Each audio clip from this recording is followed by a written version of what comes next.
உலகெங்கிலும் உள்ள mister ladies நேயர்களுக்கு வணக்கம். சர்க்கரை நோயால உடனடியாக ஆண்மை குறைவு வருமா? அப்படி வந்ததுன்னா படிப்படியாக சரி பண்ணுமாமா, உடனடியாக சரி பண்ணலாமா அப்படின்னு கேட்டிருக்காங்க. சர்க்கரை நோய் ஆண்மை குறைவுக்கு ஒரு முக்கியமான காரணம் அப்படின்னு நம்ம உணர்ந்துக்கணும். கிட்டத்தட்ட 60% சர்க்கரை நோயாளிகள் ஆண்மை குறைவால் பாதிக்கப்படுறாங்க. சர்க்கரை நோய் ஒரு இரத்த குழாய்களை பாதிக்கக்கூடிய நோய். அது எல்லா உறுப்புகளையும் பாதிக்கும்.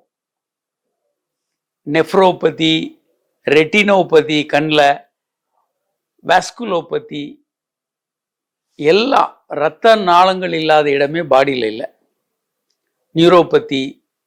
அப்போது இது எல்லா நரம்புகள்லேருந்து எல்லாத்தையும் பாதிக்கும். முக்கியமாக இரத்த நாளங்களுடைய நோயின்றதுனால ஆணுறுப்பை பாதிக்கும். ஆணுறுப்பு இரத்த நாளங்களான ஒரு உறுப்பு. ரத்தம் பாய்ச்சப்பட்டு விரைப்புத்தன்மை வரும். உலகின் சர்க்கரை நோயினுடைய தலைநகராக இந்தியா மாறி இருக்கு. Capital of diabetes India. அப்போ 60% சர்க்கரை நோயாளிகள் ஆண்மை குறைவுக்கு உள்ளாகிறாங்கன்னா உலகின் ஆண்மை குறைவின் தலைநகராக இந்தியா இருக்கு. கண்டிப்பாக வரும். நல்ல கட்டுப்பாட்டோடு வச்சுருந்தோம்னா இந்த சர்க்கரை நோயை தவிர்க்கலாம், தடுக்கலாம். ஆனால் பல நேரங்களில் அது நமக்கு சாத்தியமாக இல்லை. ஏன்னா எல்லா நேரங்களையும் நம்ம சர்க்கரை நோயை கண்ட்ரோல் பண்ணிக்கிட்டு டைட் கண்ட்ரோலில் வைக்கிறதுல சிரமங்கள் இருக்குது. ஏன்னா நம்ம உணவில் கார்போஹைட்ரேட் எப்பயும் அதிகம் சவுத் இந்தியன் மீலில். அப்போது இது சர்க்கரை அதிகமாகும் போதெல்லாம் ஆண்மை குறைவு, மற்ற கண் பாதிப்பு, கிட்னி பாதிப்பெல்லாம் வரத்தான் செய்யுது. கால் இழப்பு விபத்தினால் ஏற்படக்கூடிய காலை வெட்டி எடுக்கிறத விட சர்க்கரை நோயினால் வெட்டி எடுக்கக்கூடிய கால் இழப்பு தான் உலகத்திலே அதிகம். அந்தளவுக்கு சர்க்கரை நோயினுடைய பாதிப்பு இருக்கு. சரி, சர்க்கரை நோயினால் ஆண்மை குறைவு வந்துருச்சு, உடனடியாக சரி பண்ண முடியுமா? ஆண்மை குறைவை பொறுத்த வரைக்கும் உடனடியாக சரி பண்ண முடியும். சர்க்கரை நோயை நல்லா கண்ட்ரோலில் வச்சுக்கணும், அது ஒரு பக்கம். ஆனால் ஆண்மை குறைவுக்கு அற்புதமான ட்ரீட்மெண்ட் இருக்குது. இப்போ ஃபர்ஸ்ட் லைன் வாழ்க்கை முறையில் மாற்றங்கள். சர்க்கரை நோயை கண்ட்ரோல் பண்ணுறது, எக்ஸசைஸ் பண்ணுறது, ஜங்க் ஃபுட்டை தவிர்க்கிறது, நல்ல தூக்கம், மன அழுத்தம் இல்லாமல் இருக்கிறது, இந்த மாதிரி வாழ்க்கை மாற்றங்கள் நம்பர் 1. நம்பர் 2 நல்ல மருந்துகள் இருக்கு. என்ன பிரச்சனையாக இருந்தாலும் அதை தீர்ப்பதற்கான நல்ல மருந்துகள் இருக்கு. இரத்த நாளங்களை விரிவடை செய்து இரத்தத்தை அங்கே பாய்ச்சிறதுக்கான அற்புதமான மருந்துகள் இருக்கு. இல்லை இது ஹார்மோன் குறைபாடுகளை உண்டு பண்ணுதுன்னா ஹார்மோன்களை சரி பண்ணுறதுக்கான டெஸ்டோஸ்டிரான், பல்வேறு மருந்துகள், தைராய்டுனா தைராய்டுக்கு மருந்து, பல நோய்களையும் சரி பண்ணுறதுக்கு மாத்திரை மருந்துகள் இருக்கு. உலகத்தில் என்றைக்கும் விட இன்னைக்கு அற்புதமான மருந்துகள் இருக்கு. 2வது, அதுலேயும் சரியாகலை, சில பேருக்கு மருந்துகள் எடுக்கிறோம் சரியாகலைன்னா 3வது கட்டம் ஷாக் வேவ் தெரப்பி. சவுண்ட் வேவ்ஸை உள்ளே அனுப்பி இரத்த நாளங்களை, புதிய இரத்த நாளங்களை உருவாக்கி விரைப்புத்தன்மையை அதிகமாக்கலாம். இது ஒரு மருந்துகள் இல்லாத ஒரு அற்புதமான சிகிச்சை. அடுத்ததாக பி-ஷாட் இன்ஜெக்ஷன் இருக்கு. இது ஒரு புதிய இன்னோவேட்டிவ் தெரப்பி. நம்ம உடம்புல இருந்து growth factor, platelet rich plasma இதெல்லாம் எடுத்து ஆணுறுப்பில் இன்ஜெக்ட் பண்ணுறதன் மூலமாக இரத்த குழாய்கள் விரிவடையவும் ஆண்மை குறைவு போக்கவும் முடியும். P shot injection. Nerve stimulation, PNS, penile nerve stimulation, இது ஒரு நல்ல சிகிச்சை முறை இருக்கு. இதெல்லாம் 3rd line treatment. 4th line அறுவை சிகிச்சை.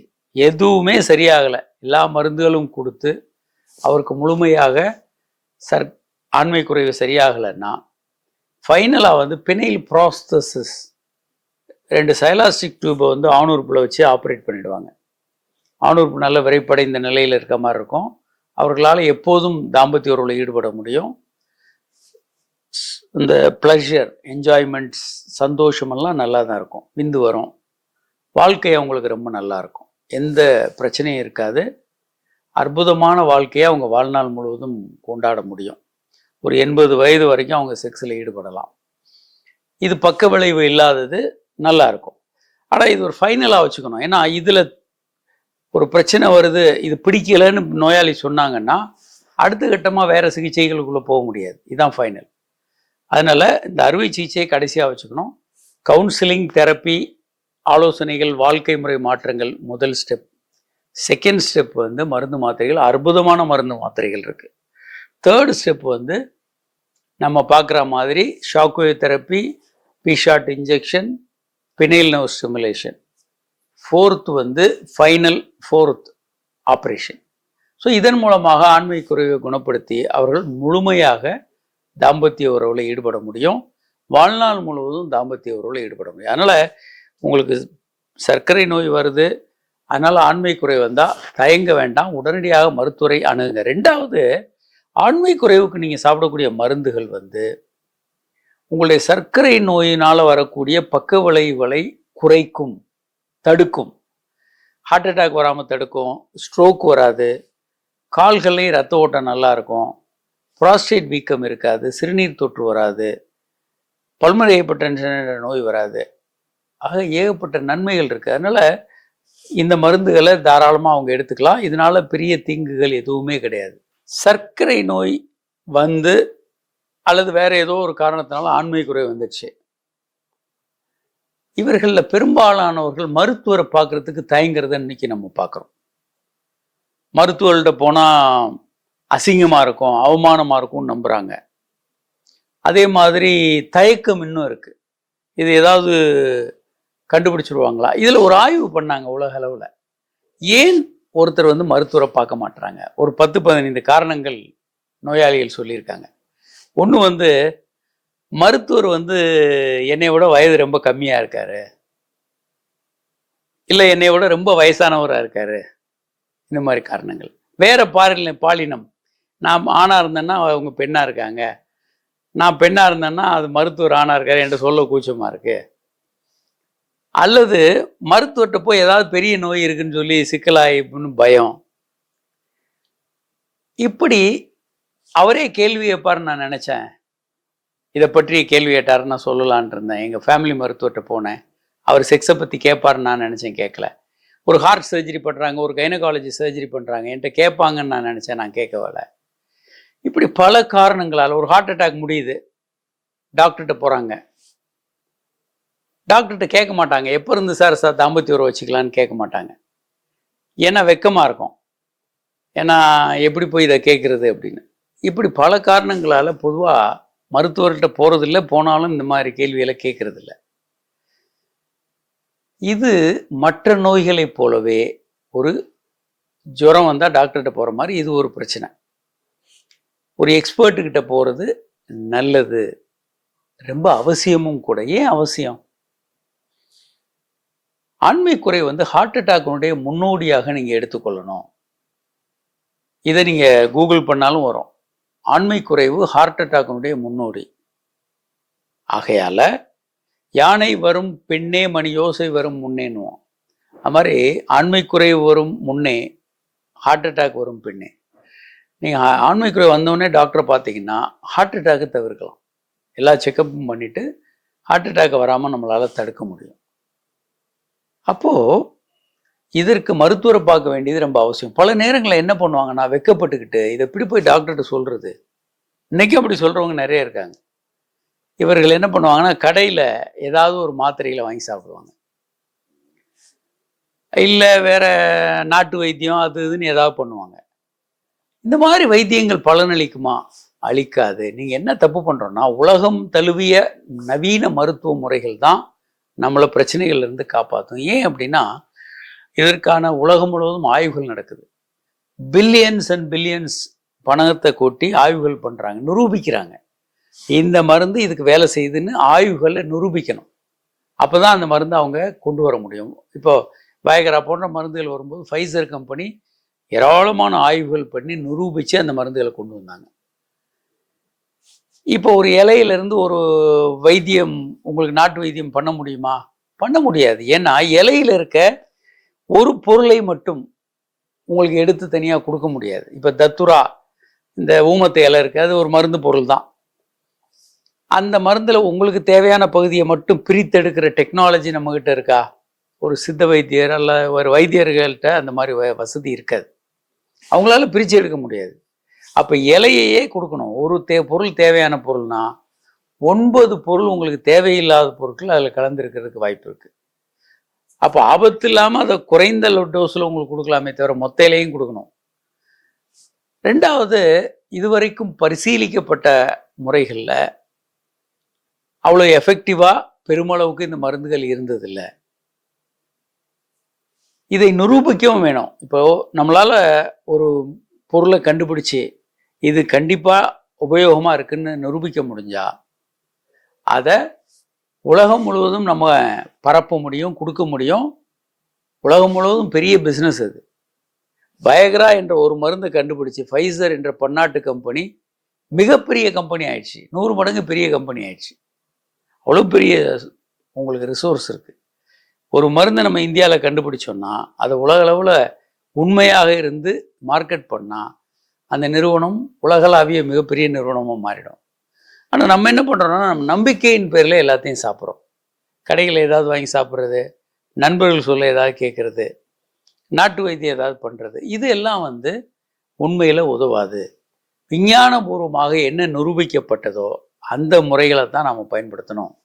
அமெரிக்கா, லண்டன், ஆஸ்திரேலியா, இல்லை ஜப்பான், பல நாடுகளில் பிரான்ஸ், இவங்கெல்லாம் உலகம் முழுவதும் எதை ஏற்றுக்கொள்கிறார்களோ அதைத்தான் நாம் பயன்படுத்தணும்.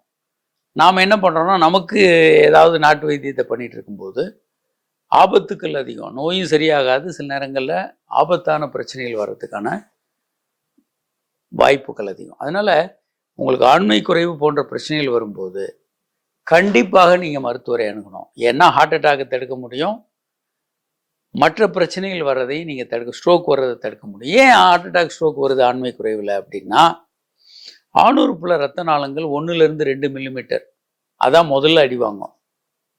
அதை கவனிக்காம விட்டுட்டோம்னா 3லேருந்து 4 மில்லிமீட்டர் இருக்கக்கூடிய ஹார்ட் அடி வாங்கும். சில நேரங்களில் 5லேருந்து 7 மில்லிமீட்டர் இருக்கக்கூடிய மூளை அந்த போகிற ரத்த நாளங்கள் அடி வாங்கி ஸ்ட்ரோக் வந்துடும், பக்கவாதம் வந்துடும், அவங்க வாழ்க்கையே கேள்விக்குறியாயிடும். அப்போது ஆரம்பத்திலே ரத்த நாளங்கள் பாதிக்கப்படும் போது முதல்ல பாதிக்கப்படுறது ஆணுறுப்பு தான். அப்பயே நம்ம முழுமையாக ஒரு செக்கப் பண்ணிக்கிட்டு சரியான மருந்துகளை பயன்படுத்தும் போது அந்த இரத்த நாளங்களை விரிவுபடுத்தும். இந்த ஆண்மை குறைவுக்கான மாத்திரைகள் ஆணுறுப்பில் மட்டும் விரிவுபடுத்துறதில்ல, உடல் முழுவதும் விரிவுபடுத்தும். அப்போ மூளையில் ஸ்ட்ரோக் வராது, ஹார்ட் அட்டாக் வராது, கால்களுக்கும் ரத்தம் போக்கு நல்லா இருக்கும். நிறைய பேருக்கு தலைவலி வர்றதை அவங்க கண்டுபிடிக்க முடியும். தலைவலி இருக்கும், ஒரு சூடாக இருக்கும் பாடி ஃபுல்லாக, என்ன ரத்த ஓட்டம் அதிகமாக இருக்கிறதுனால. இது நல்லது. அதனால் உங்களுக்கு பிரச்சனை என்று வரும்போது மருத்துவரை பார்க்க தயங்காதீங்க. அதுவும் தமிழ்நாடு போன்ற நாடுகளில் எளிமையாக நீங்கள் மருத்துவரை பார்த்துலாம். இப்போது அமெரிக்கா, லண்டன்ல எல்லாம் என்ன பிரச்சனைனா, ஒரு மருத்துவரை நீங்கள் உங்கள் ஃபேமிலி மருத்துவரை, GB doctor, general practitioner, specialist இல்லை, அவரை பார்க்க 3 மாதம் ஆகும். நீங்கள் அப்பாயின்மெண்ட் வாங்கிட்டு வெயிட் பண்ணணும். எமர்ஜென்சின்னு போனீங்கன்னா சார்ஜஸ் 10 மடங்கு அதிகமாக இருக்கும். ரஷ் பண்ணி எமர்ஜென்சியில் போகலாம். சாதாரண நோய்க்கு பார்க்க மாட்டாங்க.